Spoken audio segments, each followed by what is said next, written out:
Hello ನನ್ನ ಕುಟುಂಬದವರೇ, ಎಲ್ಲರಿಗೂ ನಮಸ್ಕಾರ. ನಾನು ಹೊಸದಾಗಿ ಚಾನಲ್ನ ಓಪನ್ ಮಾಡಿದ್ದೀನಿ, ಅಂಕಿತಾ ಚಂದ್ರು ನನ್ನ ಚಾನಲಿನ ಹೆಸರು. ಪ್ಲೀಸ್ ಎಲ್ಲ ನನ್ನ ವಿಡಿಯೋಗಳನ್ನ ನೋಡಿ ಲೈಕ್ ಮಾಡಿ ಸಬ್ಸ್ಕ್ರೈಬ್ ಮಾಡ್ಕೊಳ್ಳಿ ಅಂತ ಕೇಳ್ಕೊಳ್ತಿದ್ದೀನಿ. ಇದೇ ಮೊದಲನೇ ಬಾರಿಗೆ ನನ್ನ ವ್ಲಾಗ್ನ ಸ್ಟಾರ್ಟ್ ಮಾಡಿರೋದು. ನನಗಂತೂ ತುಂಬ ಭಯ ಇದೆ, ಏನು ಮಾತಾಡೋದು ಏನು ಅಂತ ಒಂಚೂರು ಗೊತ್ತಿಲ್ಲ. ಹೋಗ್ತಾ ಹೋಗ್ತಾ ಕಲ್ತ್ಕೊಳ್ಳೋಣ ಅಂತ ಓಪನ್ ಮಾಡಿದ್ದೀನಿ, ಯೂಟ್ಯೂಬ್ ಚಾನಲ್ನ ಸ್ಟಾರ್ಟ್ ಮಾಡಿದ್ದೀನಿ. ಇವತ್ತು ಶುಕ್ರವಾರ ಆಗಿರೋದ್ರಿಂದ ಬೆಳಗ್ಗೆನೇ ಬೇಗ ಎದ್ದು ಕೆಲಸ ಎಲ್ಲ ಮಾಡೋಣ ಅಂತ ಸ್ಟಾರ್ಟ್ ಮಾಡಿದ್ದೀನಿ. ವಾರ ಎಲ್ಲ ಮಾಡಬೇಕಾಗಿರೋದ್ರಿಂದ, ಒಬ್ಬಳೇ ಇರೋದ್ರಿಂದ, ಪ್ರೆಗ್ನೆಂಟ್ ಬೇರೆ ಆಗಿರೋದ್ರಿಂದ ಒಬ್ಬಳೇ ಮಾಡಬೇಕಲ್ವ, ಅದಕ್ಕೆ ಬೆಳಗ್ಗೆನೇ ಬೇಗ ಎದ್ದು ಯೂಶ್ವಲಿ ನಾನು ಯಾವಾಗಲೂ ಬೇಗ ಹೇಳ್ತಿರ್ಲಿಲ್ಲ. 6 ಗಂಟೆಗೆಲ್ಲ ಹೇಳ್ತಿರ್ಲಿಲ್ಲ. ಇವತ್ತು 6 ಗಂಟೆಗೆ ಎದ್ದಿದ್ದೀನಿ. ಒಂದು 7-7:15 ಹೇಳ್ತಿದ್ದಿದ್ದು ನಾನು. ಇವತ್ತು ತುಂಬ ಕೆಲಸ ಇರೋದ್ರಿಂದ ಎದ್ದಿದ್ದೀನಿ. ನಮ್ಮನೆ ಕಾಫಿ ಟೀ ಎರಡೂ ಇರಬೇಕು. ಒಂದು ನಮ್ಮ ಯಜಮಾನ್ರಿಗೆ ಕಾಫಿ ಕುಡಿತಾರೆ, ಅವರಿಗೆ. ಇನ್ನೊಂದು ಟೀ ನಮ್ಮನೆ JCB ಡ್ರೈವರಿಗೆ, ಅವರು ಟೀ ಕುಡಿತಾರೆ. ಅದರಿಂದ ಎರಡನ್ನೂ ಮಡಗಿದ್ದೀನಿ. ನಾನು ಪ್ರೆಗ್ನೆಂಟ್ ಇರೋದ್ರಿಂದ ಹಾಲು ಕುಡಿಯೋದಲ್ವ, ಅದಕ್ಕೆ ಇಬ್ಬರಿಗೂ ಟೀ ಮತ್ತು ಕಾಫಿನ ಮಾಡಿ ಇಟ್ಟಿದ್ದೀನಿ. ನಮ್ಮ ಹಸ್ಬೆಂಡು ಹೊಲ್ದ ಹತ್ರ ಹೋಗಿ ಬರಬೇಕಿತ್ತು, ಹೋಗಿದ್ದಾರೆ. ತುಂಬ ಕೆಲಸ ಇದೆ ಅಂತ ಹೇಳ್ತಿದ್ರು. ಇವತ್ತು ಶುಂಠಿ ಹಾಕಿರೋದ್ರಿಂದ ಮಣ್ಣೆಲ್ಲ ಕೊಡಕ್ಕೆ ಬರ್ತಾರೆ ಆಳು, ನೀನು ಅಡುಗೆ ಮಾಡು, ತಿಂಡಿ ಮಾಡು ಅಂತ ಹೇಳಿದರು. ನಾನು ಏನು ಮಾಡೋದು ಅಂತ ಯೋಚನೆ ಮಾಡ್ತಿದ್ದೆ. ನಾನು ನಮ್ಮ ಅಮ್ಮನ ಮನೆಗೆ ಹೋಗಿದ್ದೆ. ಅಮ್ಮ ಪುಳಿಯೋಗರೆ ಹುಳಿನ ಮಾಡಿಕೊಟ್ಟಿತ್ತು. ಅದಕ್ಕೆ ಜಸ್ಟ್ ಒಂದು ಸ್ವಲ್ಪ ಪುಳಿಯೋಗರೆ ಪುಡಿ ಕಡಿಮೆ ಆಗಿದೆ ಅಷ್ಟೇ. ಅದನ್ನು ಫ್ರಿಜ್ಜಲ್ಲಿ ಇಟ್ಟಿದ್ದೀನಿ, ಅದನ್ನೇ ಮಾಡಿ ಇವತ್ತು ಕೊಡಬೇಕು. ಟೀ ಎಲ್ಲ ಇಟ್ಟಿದ್ದೀನಿ. ನಮ್ಮ ಹಸ್ಬೆಂಡ್ ಬಂದರು, ಅವರಿಗೆ ಟೀನ ಕೊಟ್ಟು ಕಾಫಿನ ಕೊಟ್ಟಿದ್ದೀನಿ. ಡ್ರೈವರ್ಗೆ ಟೀನ ಕೊಡಬೇಕು. ಇಬ್ಬರಿಗೂ ಕೊಟ್ಟು ನಾನು ಮಾತ್ರ ಹಾಲು ಕುಡ್ದಿದ್ದೀನಿ. ಸ್ವಲ್ಪನೇ ಹಾಲು ಕುಡ್ದೆ ಇವತ್ತು, ಯಾಕೋ ಆಗ್ತಿರ್ಲಿಲ್ಲ ಅಂತ ಹೇಳಿ, ವಾಮಿಟ್ ಬರೋ ಥರ ಆಗ್ತಿತ್ತು ಅಂದ್ಬಿಟ್ಟು ಹೇಳಿ ಸ್ವಲ್ಪನೇ ಹಾಲು ಕುಡಿದೆ. ಕೆಲಸ ಮಾತ್ರ ಇವತ್ತು ತುಂಬ ಇದೆ, ಏನು ಮಾಡೋದು ಒಬ್ಬಳೇ ಅಂತ ಗೊತ್ತಾಗ್ತಿಲ್ಲ. ನಮ್ಮ ಹಸ್ಬೆಂಡ್ ಇದ್ರೆಲ್ಲ ಮಾಡಿಕೊಡೋರು. ಅವರು ಇವತ್ತು ಹೊಲ್ದ ಹತ್ರ ಹೋಗ್ತಾರೆ, ಅವರು ಸಂಜೆನೇ ಬರೋದು. ಸಂಜೆ ಬೇರೆ ಹಬ್ಬಕ್ಕೆ ಬೇರೆ ಹೋಗಬೇಕು, ಬೇರೆ ಊರಿಗೆ, ನೆಂಟರ ಮನೆ, ರಿಲೇಷನ್ ಮನೆಗೆ. ಅವರು ಅಂತೂ ಹೋದರೆ ಕಳಿಸೋದೇ ಇಲ್ಲ, ಏನು ಮಾಡೋದು ಅಂತ ಗೊತ್ತಾಗ್ತಿಲ್ಲ. ಅದರಿಂದ ಸಂಜೆ ಹೋಗಲೇಬೇಕು. ಮಳೆ ಇರೋದ್ರಿಂದ ಸ್ವಲ್ಪ ಶೀತ ಆಗಿತ್ತು, ಇವಾಗೆಲ್ಲ ಸ್ವಲ್ಪ ಕಡಿಮೆ ಆಗಿದೆ. ಹಾಗೆ ಬಟ್ಟೆ ಎಲ್ಲ ತುಂಬ ಏನಿರಲಿಲ್ಲ, ಸ್ವಲ್ಪ ಇತ್ತು. ಅದನ್ನು ನಾನು ಒಳಗಡೆನೇ ಒಗ್ದು ಹಾಕಿದೆ ಎಲ್ಲನೂ. ಜಾಸ್ತಿ ಆಗಿಬಿಟ್ರೆ ನನಗೆ ಕೆಲಸನ ಮಾಡೋಕ್ಕಾಗಲ್ಲ ಅಂದ್ಬಿಟ್ಟು ಸ್ವಲ್ಪನೇ ಇರಬೇಕಾದ್ರೆ ನಾನೆಲ್ಲ ತೊಳ್ಕೊಬಿಡ್ತೀನಿ. ನಮ್ಮ ಅತ್ತೆ ಇದ್ದರೆ ಮಾಡಿಕೊಡೋರು, ಆದರೆ ಅವರಿಲ್ಲ, ಅವ್ರ ಮಗಳ ಮನೆಗೆ ಹೋಗಿದ್ದಾರೆ. ಸೊ ಅವ್ರು ಬರೋವರೆಗೂ ಎಲ್ಲ ಕೆಲಸ ನಾನೇ ಮಾಡ್ಕೋಬೇಕು. ಅದರಿಂದ ನಾನೇ ಮಾಡ್ತಾಯಿದ್ದೀನಿ, ಏನೂ ಮಾಡೋಕ್ಕಾಗಲ್ಲ. ಒಬ್ಬಳೇ ಮಾಡೋದಕ್ಕೆ ಕಷ್ಟ, ಪ್ರೆಗ್ನೆಂಟ್ ಇರೋದ್ರಿಂದ. ಆದರೂ ಏನೂ ಮಾಡೋಕ್ಕಾಗಲ್ಲ, ಮಾಡ್ಕೋಬೇಕು, ಮಾಡ್ತಾಯಿದ್ದೀನಿ. ಹಳ್ಳಿ ಜೀವನನೇ ತುಂಬ ಒಂಥರ ಕಷ್ಟ ಫ್ರೆಂಡ್ಸ್, ಏನೂ ಮಾಡೋಕ್ಕಾಗಲ್ಲ. ಅದರಲ್ಲೂ ರೈತರ ಜೀವನ ಅಂತೂ ತುಂಬಾ ಕಷ್ಟ ಇದೆ. ಏನು ಮಾಡೋದು, ಒಂದು ಬೆಳೆಗೆ ಒಂದು ಬಂಡವಾಳ ಅಂತ ಹಾಕಿದರೆ ಆ ಬಂಡವಾಳನೇ ಆ ರೈಟೇ ಸಿಗೋಲ್ಲ. ಅಷ್ಟು ಬಂಡವಾಳ ಹಾಕಿರ್ತೀವಿ ಅಂದರೆ ಅಷ್ಟು ರೈಟೇ ಸಿಗೋಲ್ಲ. ಏನೂ ಮಾಡೋಕ್ಕಾಗಲ್ಲ, ತುಂಬಾ ಕಷ್ಟಪಡಬೇಕಾಗಿದೆ. ಅದು ನಾನು ರೈತರ ಕುಟುಂಬಕ್ಕೆ ಸೇರಿರೋದ್ರಿಂದ ತುಂಬಾ ಕೆಲಸ, ಮನೆಯಲ್ಲೆಲ್ಲ ಊಟ ತಿಂಡಿ ಅವರಿಗೆಲ್ಲ ಮಾಡಿಕೊಡ್ಬೇಕು. ಬಟ್ಟೆ ಎಲ್ಲ ಒಗ್ದಾಯಿತು, ಎಲ್ಲ ಒಣಗಾಕಿದ್ದೀನಿ. ಇನ್ನೂ ಕೂಡ ತಿಂಡಿ ತಿಂದಿಲ್ಲ ಇಷ್ಟೊತ್ತಾದರೂ. ಇವಾಗ ಆ ಹುಳಿ ಕೊಟ್ಟಿತ್ತಲ್ಲ, ಅದಕ್ಕೆ ಸ್ವಲ್ಪ 2 ಪ್ಯಾಕೆಟು ಪುಳಿಯೋಗರೆ ಪುಡಿನ ತರಿಸ್ಕೊಂಡು ಮಿಕ್ಸ್ ಮಾಡ್ತಾಯಿದ್ದೀನಿ. ಹಾಗೆ ಸ್ವಲ್ಪ ಖಾರನೂ ಕಡಿಮೆ ಆಗಿರೋದ್ರಿಂದ ಸ್ವಲ್ಪ ಚಿಲ್ಲಿ ಪೌಡರ್ನ ಹಾಕಿದ್ದೀನಿ. ನಮ್ಮ ಯಜಮಾನ್ರಿಗೆ ಸಪ್ಪೆ ಅಂದರೆ ಆಗೋಲ್ಲ, ಅವರಿಗೆ ಖಾರ ಇರಬೇಕು. ಆದ್ದರಿಂದ ಸ್ವಲ್ಪ ಚಿಲ್ಲಿ ಪೌಡರನ್ನ ಹಾಕಿ ಅದರೊಳಗಡೆ ಅದನ್ನು ಮಿಕ್ಸ್ ಮಾಡಿ ಸ್ವಲ್ಪ ಹೊತ್ತು ಅದನ್ನು ಹಂಗೆ ಫ್ರೈ ಮಾಡಿದೆ. ಮತ್ತು ಈ ಕಡೆ ಒಲೆಯಲ್ಲಿ ಅನ್ನನೂ ಮಾಡ್ಕೊಂಡಿದ್ದೆ. 11 ಜನ ಇರೋದ್ರಿಂದ, ಹೊಲದಲ್ಲಿ ಕೆಲಸ ಮಾಡೋಕ್ಕೆ ಬಂದಿರೋದ್ರಿಂದ ಅವ್ರಿಗೆಲ್ಲ ಆಗಲಿ ಅಂತ ನಾನು ಮಾಡಿದ್ದೆ. 2 ಕುಕ್ಕರಲ್ಲೂ ಮಾಡಿದ್ದೆ. ಒಬ್ಬಳೇ ಇರೋದ್ರಿಂದ ಅಲ್ಲೂ ಕೆಲಸ ಮಾಡಬೇಕು, ಇಲ್ಲೂ ಕೆಲಸ ಮಾಡಬೇಕು, ಆ ಥರ ಆಗಿದೆ.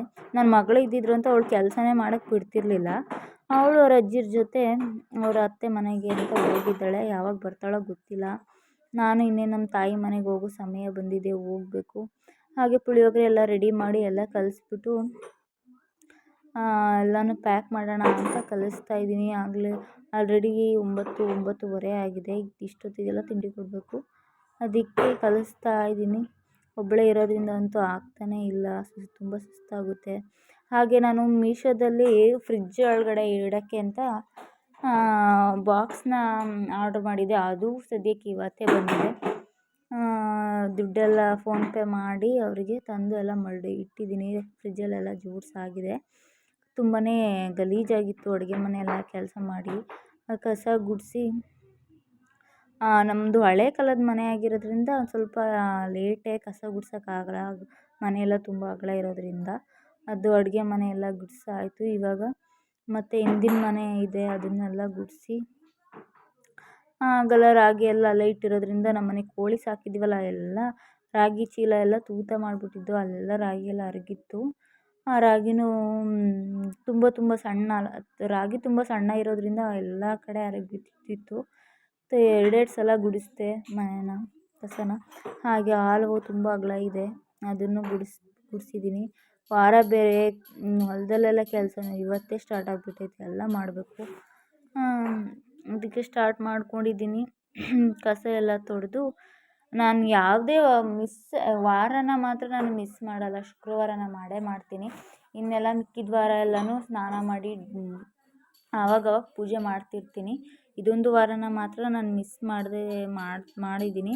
ನಮ್ಮ ಮನೆ ದೇವರು ಅಂದರೆ ಗಂಡನ ಮನೆ ದೇವರು ಬೇಲೂರು ಚೆನ್ನಕೇಶವ. ಇದನ್ನು ಮಾತ್ರ ತಪ್ಪದೇ ನಾನು ವಾರ ಮಾಡ್ತೀನಿ. ನಮ್ಮ ತಂದೆ ಮನೆ ದೇವ್ರು ಬಂದು ಆದಿಚುಂಚನಗಿರಿ ಕಾಲಭೈರವೇಶ್ವರ. ಇಲ್ಲಿ ದೇವ್ರದ್ದು ವಾರನ ತಪ್ಪಿಸೋವಾಗಿಲ್ಲ, ನಾವು ಎಲ್ಲ ವಾರ ಎಲ್ಲ ಮಾಡಬೇಕು. ಹಾಗೆ ಮನೇನ ಒರೆಸಿ ಕಸ ಎಲ್ಲ ಗುಡಿಸಾಯ್ತು, ಮನೆಯೆಲ್ಲ ಕ್ಲೀನ್ ಮಾಡಿದ್ರೆ ಒಂಥರ ಮನಸ್ಸಿಗೆ ನೆಮ್ಮದಿ ಅಲ್ವಾ. ಯಾರಿಗೇ ಆದರೂ ಅಷ್ಟೇ, ಮನಸ್ಸಿಗೆ ಒಂಥರ ನೆಮ್ಮದಿ. ಅದರಲ್ಲೂ ಪೂಜೆ ಮಾಡಿ ಕೆಲಸ ಎಲ್ಲ ಮಾಡಿ ಕೂತ್ಕೊಂಡೆ ಅಂದರೆ ತುಂಬ ನೆಮ್ಮದಿ ಸಿಗುತ್ತೆ ಮನಸ್ಸಿಗೆ. ಆದ್ದರಿಂದ ಎಲ್ಲ ಬೇಗನೆ ಮಾಡ್ಕೊಬಿಡ್ತೀನಿ. ವಾರದ ದಿನ ಅಂತೂ ಬೇಗ ಎಲ್ಲ ಕೆಲಸ ಮಾಡ್ಕೊಬಿಡ್ತೀನಿ.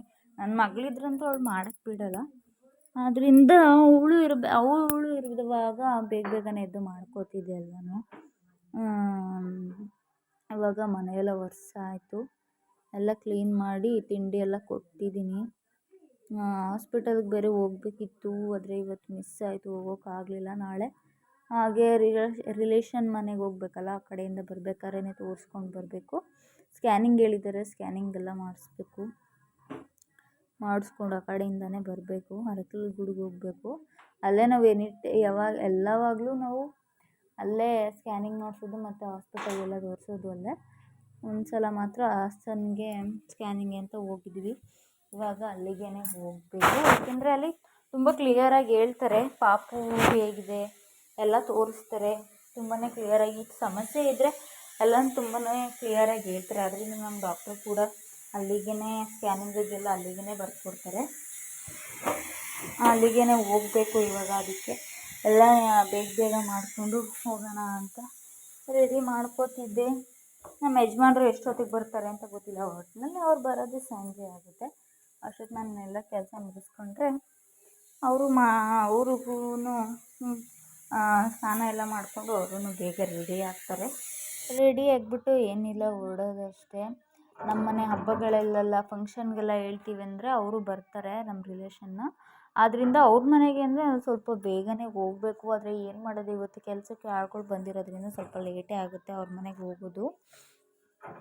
ಅವ್ರು ತುಂಬ ನಮ್ಮ ಮನೆಗೆ ಅಂದರೆ ತುಂಬಾ ಪಾಪ ಬೇಗ ಬರ್ತಾರೆ. ನಾವು ಬೇಗನೆ ಹೋಗೋಣ ಅಂದ್ಕೊಂಡಿದ್ವಿ, ಆದರೆ ಮಳೆ ಸ್ವಲ್ಪ ಇಲ್ಲ ಅನ್ನೋದ್ರಿಂದ ಇವತ್ತೇ ಬರ್ತೀನಿ ಅಂತ ಆಳುಗಳೆಲ್ಲ ಹೇಳ್ಬಿಟ್ಟಿದ್ರು. ಅದಕ್ಕೋಸ್ಕರ ಹೋಗಬೇಕು.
ಅಡುಗೆ ಮನೆಯೂ ಕೂಡ ಕ್ಲೀನ್ ಮಾಡಾಯಿತು. ಇನ್ನೇನು ಇವಾಗ ಶೆಲ್ಫೆಲ್ಲ ಒರೆಸಾಯಿತು. ಗ್ಯಾಸ್ನ ಕ್ಲೀನ್ ಮಾಡ್ಕೊಳ್ತಾ ಇದ್ದೀನಿ. ಅಪ್ಪ ಒಬ್ಬಳೇ ಅಂತೂ ಮಾಡೋಕ್ಕಂತೂ ಆಗೋದೇ ಇಲ್ಲ, ಏನೂ ಮಾಡೋಕ್ಕಾಗಲ್ಲ, ಯಾರು ಇಲ್ದಿರೋದ್ರಿಂದ ಮಾಡ್ಕೋಬೇಕಾಗಿದೆ. ಇನ್ನೊಂದು 20 ಡೇಸ್ ಮಾಡ್ಕೊಳ್ತೀನಿ ಎಲ್ಲನೂ. ಆಮೇಲೆ ನಮ್ಮ ಅತ್ತೆ ಬರ್ತಾರೆ, ಅವರೆಲ್ಲ ಮಾಡ್ಕೊಂಡು ಹೋಗ್ತಾರೆ. ನಾನು ಡೆಲಿವರಿಗೆ ನಮ್ಮ ಅಮ್ಮನ ಮನೆಗೆ ಹೋಗ್ತಾಯಿದ್ದೀನಿ. ಅದರಿಂದ ಇವಾಗ ಎಲ್ಲನೂ ನಾನೇ ಮಾಡಬೇಕಾಗಿರೋದ್ರಿಂದ ನಾನೇ ಮಾಡ್ತಾಯಿದ್ದೀನಿ. ನಮ್ಮ ಅತ್ತೆ ಯಾವುದೋ ಪರ್ಸ್ನಲ್ ಕಾರಣದಿಂದ ಅವರು ಅವ್ರ ಮಗಳ ಮನೆಗೆ ಹೋಗಿದ್ದಾರೆ. ಅದರಿಂದ ನಾನೇ ಮಾಡ್ತಾಯಿದ್ದೀನಿ ಎಲ್ಲನೂ. ಮತ್ತು ಇವು ಮನೆ ಏನಪ್ಪ ಹೀಗಿದೆ ಅಂತೆಲ್ಲ ಅಂದ್ಕೊಬೇಡಿ. ಇದು ನಮ್ಮದು ಹಳೆ ಕಾಲದ ಮನೆ ಆಗಿರೋದ್ರಿಂದ ಹೀಗಿದೆ. ಹೊಸ ಮನೆ ಕಟ್ಟೋ ಟೈಮ್ ಬರುತ್ತೆ, ಕಟ್ತೀವಿ ಅವಾಗ. ಎಲ್ಲ ದೇವ್ರ ಆಶೀರ್ವಾದ ಇರಬೇಕಲ್ವ, ಅದರಿಂದ ನಮ್ಮ ಮನೆ ಹೀಗಿದೆ. ಯಾರೂ ಏನು ಅಂದ್ಕೊಳ್ಬೇಡಿ. ಹಳೆ ಮನೆಯೆಲ್ಲ ಹೀಗೆ ಇರೋದು. ಇದು ಇನ್ನೂ ಹಿಂಗೆ ಇರಲಿಲ್ಲ, ಇನ್ನೂ ತುಂಬ ಇದಾಗಿತ್ತು. ಇವಾಗ ಎಲ್ಲನೂ ರೆಡಿ ಎಲ್ಲ ಮಾಡಿಸ್ಕೊಂಡಿದ್ದಾರೆ. ನಮ್ಮ ಹಸ್ಬೆಂಡೇ ರೆಡಿ ಮಾಡಿಸ್ಕೊಂಡು ಅವರು ಮನೆಯಲ್ಲೇ ಇದ್ದಿದ್ದು. ಅದರಿಂದ ನನ್ನನ್ನು ಇಲ್ಲಿಗೆ ಮದುವೆ ಮಾಡಿದ್ದಾರೆ. ಮನೇನ ಕಟ್ತೀವಿ, ಮುಂದಿನ ವರ್ಷದಿಂದ ಸ್ಟಾರ್ಟ್ ಮಾಡಬೇಕು ಅಂತ ಅಂದ್ಕೊಂಡಿದ್ದಾರೆ ನಮ್ಮ ಹಸ್ಬೆಂಡ್. ಮನೇನ ಕಟ್ತೀವಿ. ಎಲ್ಲ ನಿಮ್ಮ ಆಶೀರ್ವಾದ, ದೇವರ ಆಶೀರ್ವಾದ ಇದ್ದರೆ ಎಲ್ಲ ಆಗುತ್ತೆ ಅಂತ ಅಂದ್ಕೊಂಡಿದ್ದೀನಿ. ಎಲ್ಲನೂ ದೇವ್ರ ಮೇಲೆ ಭಾರ ಹಾಕಿ ನಾನು ಜೀವನನ ಮಾಡ್ತಾಯಿದ್ದೀನಿ. ಏನಾದರೂ ಒಂದು ಅಚೀವ್ಮೆಂಟ್ ಮಾಡಬೇಕು ಲೈಫಲ್ಲಿ ಅಂತ ಅಂದ್ಕೊಂಡಿದ್ದೀನಿ. ನೋಡೋಣ ದೇವ್ರು ಏನು ಮಾಡ್ತಾರೆ ಅಂತ ಗೊತ್ತಿಲ್ಲ. ನಮ್ಮ ಅದೃಷ್ಟ ಚೆನ್ನಾಗಿದ್ದರೆ ಎಲ್ಲನೂ ದೇವರು ಎಲ್ಲನೂ ಒಳ್ಳೆಯದೇ ಮಾಡ್ತಾರೆ ಅಂತ ನಾನು ಅಂದ್ಕೊಂಡಿದ್ದೀನಿ. ಅದರಿಂದ ಲಾಗ್ನ ಸ್ಟಾರ್ಟ್ ಮಾಡ್ಕೊಂಡಿದ್ದೀನಿ. ಹೇಗೆ ಬೇಕೋ ಹಾಗೆ ಮಾಡ್ತಾ ಇರೋದಲ್ಲ, ಮಾತಾಡೋಕ್ಕೆ ಹೇಗೆ ಬೇಕೋ ಹಾಗೆ ಮಾತಾಡೋದಲ್ಲ, ಎಲ್ಲನೂ ಮಾತಾಡೋದು ಕಲಿಬೇಕು. ಇನ್ನೂ ತುಂಬ ವೀಡಿಯೋಸ್ನ ಎಡಿಟ್ ಮಾಡೋದು ಕಲಿಬೇಕು, ಎಲ್ಲನೂ ಕಲಿಬೇಕು. ಎಲ್ಲನೂ ಹೋಗ್ತಾ ಹೋಗ್ತಾ ನೀಟಾಗಿ ಕಲ್ತ್ಕೊಳ್ತೀನಿ. ಅದರಿಂದ ಇವಾಗ ಒಂದು ಸಣ್ಣ ಪ್ರಯತ್ನ ನಾನು ಮಾಡಿದ್ದೀನಿ. ಇದು ವರ್ಕ್ ಆಗುತ್ತೆ ಅಂತ ನಾನು ಅಂದ್ಕೊಂಡಿದ್ದೀನಿ. ದೇವರೆಲ್ಲ ಒಳ್ಳೇದು ಮಾಡ್ತಾರೆ ಅಂತ ಅಂದ್ಕೊಂಡಿದ್ದೀನಿ. ಹಾಗೆ ಅಡುಗೆ ಮನೆಯೆಲ್ಲ ಕೆಲಸ ಎಲ್ಲ ಮುಗಿದ್ದು, ಇವಾಗ ಪಾತ್ರೆ ಎಲ್ಲ ಇತ್ತು, ಅಡುಗೆ ಎಲ್ಲ ಮಾಡಿಕೊಟ್ಟಿದ್ನಲ್ಲ ಅದೆಲ್ಲ ಇತ್ತು. ಮತ್ತು ನಿನ್ನೆ ರಾತ್ರಿ ಎಲ್ಲ ಊಟ ಮಾಡಿದ್ದೆಲ್ಲ ಇತ್ತಲ್ಲ, ಅದನ್ನೆಲ್ಲ ತೊಳ್ಕೊಳ್ತಾ ಇದ್ದೀನಿ. ನಾನು ಪಾತ್ರೆನೂ ಅಷ್ಟೇ, ಮಳೆ ಬರೋ ಟೈಮ್ ಆದರೆ ನಾನು ಒಳಗಡೆನೇ ತೊಳ್ಕೊಳ್ತೀನಿ. ಬಟ್ಟೆ ಆದರೂ ಅಷ್ಟೇ, ಪಾತ್ರೆ ಆದರೂ ಅಷ್ಟೇ. ಜಾಸ್ತಿ ಇದ್ರೂ ಅಷ್ಟೇ, ಕಡಿಮೆ ಇದ್ದರೂ ಅಷ್ಟೇ, ಪಾತ್ರೆನ ಮಾತ್ರ ಒಳಗಡೆನೇ ತೊಳ್ಕೊಳ್ತೀನಿ. ಈಚೆಲ್ಲ ತೊಳ್ಕೊಳಕ್ಕೆ ಹೋಗಲ್ಲ. ಬಿಸಿಲಿದ್ರಂತೂ ಈಚೆಗೇ ಹೋಗಲ್ಲ. ಬಿಸಿಲಿದ್ರೆ ಅಲ್ಲೆಲ್ಲ ಆಗಲ್ಲ ಅಂತ ಹೇಳ್ಬಿಟ್ಟು, ತುಂಬ ಬಿಸಿಲು ಅಲ್ಲಿಗೆ ಸಖತ್ತಾಗಿ ನೇರವಾಗಿ ಹೊಡೆಯುತ್ತೆ. ಅದರಿಂದ ಅಲ್ಲಿ ಪಾತ್ರೆ ಎಲ್ಲ ತೊಳೆಯೋಕ್ಕಾಗಲ್ಲ. ತುಂಬ ದೊಡ್ಡ ದೊಡ್ಡ ಪಾತ್ರೆ ಎಲ್ಲ ಇತ್ತು, ಅಡುಗೆ ಮಾಡಿದ್ದೆಲ್ಲ, ಅದನ್ನೆಲ್ಲ ತೊಳ್ಕೊಳ್ತಾ ಇದ್ದೀನಿ.